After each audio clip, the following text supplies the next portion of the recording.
Today, there's a high chance your smartphone was manufactured by a Chinese company. They currently assemble roughly 60% of all smartphones shipped globally. The modern market really took its shape back in 2007 with the launch of the iPhone. Apple, and soon Samsung, established the blueprint for premium, proprietary devices that the rest of the industry would spend years trying to replicate. But one single manufacturer inverted that blueprint. This map shows the market penetration of Transsion Holdings, the company behind brands like Tecno and Infinix. They ship tens of millions of units every year, taking a dominant market share across the African continent. Yet in their home country of China, their market share is zero. They have famously never sold a single device there. A decade ago, the world's biggest tech giants were locked in price wars over saturated markets in North America and Europe. While focused on those regions, they largely ignored a complex market of over 1 billion consumers in Africa, assuming the local infrastructure and distribution hurdles were too high to navigate. So how exactly does an obscure manufacturer build a business that ships 80 million units a year while completely ignoring its own backyard? They executed a deliberate 3-stage operational playbook that bypassed traditional Western distribution entirely. The first stage relied on building raw engineering capability. Long before producing their own branded devices, these factories operated as original equipment manufacturers, or OEMs, churning out phones for overseas competitors. This allowed them to master complex assembly without taking on the financial risk of marketing or research and development. Once they had the manufacturing infrastructure dialed in, they shifted to hyper-localized engineering. Transsion put sales teams directly on the ground in African nations to figure out exactly what users needed. They found consumers who required phones with dual SIM slots to switch between regional carriers and high-capacity batteries to handle inconsistent power grids.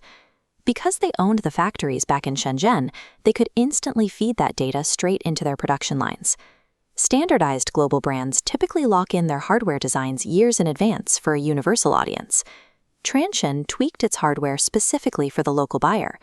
By placing the design decisions in the hands of the people actually using the devices, they turned their manufacturing origin into a localized solution.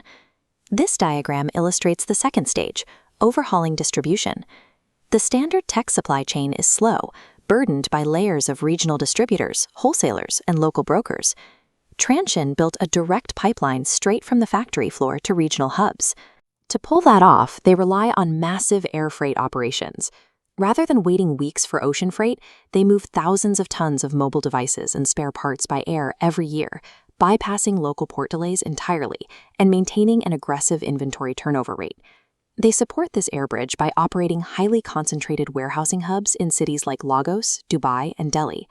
These centers act as strategic reserves, allowing them to flood surrounding local markets with immediate inventory the moment demand spikes. They're actively trying to compress this pipeline even further. In markets like Rwanda, they have launched pilot programs for direct e-commerce sales, aiming to cut out the final few intermediaries standing between the warehouse and the buyer. In emerging markets, the speed at which you can restock a vendor's shelf is a far more powerful competitive advantage than the speed of the processor inside the phone. And now, this operational template is being exported. Transsion and its peers are aggressively pushing into India, the world's second-largest smartphone market, fighting for the next billion users against highly entrenched competitors. But high production volume does not guarantee financial stability. Even though Chinese manufacturers produce 60% of the world's phones, Apple and Samsung still capture roughly 96% of the global industry's profits. That leaves dozens of brands fighting for survival on razor-thin or even negative margins. Those tight margins are uniquely vulnerable to geopolitical pressure. Recent trade wars and escalating tariffs are forcing these companies to pack up their assembly lines and move production out of China, shifting operations to countries like India and Vietnam to escape rising costs and import taxes. The threat goes beyond tariffs.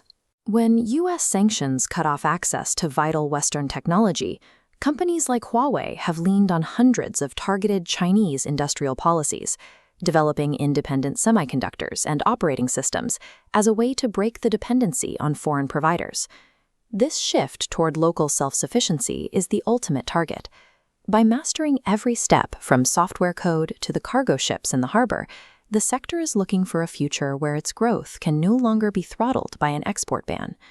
Transient's story shows that in the current era, success belongs to the company that builds the most efficient, frictionless bridge between the factory floor and the consumer's hands.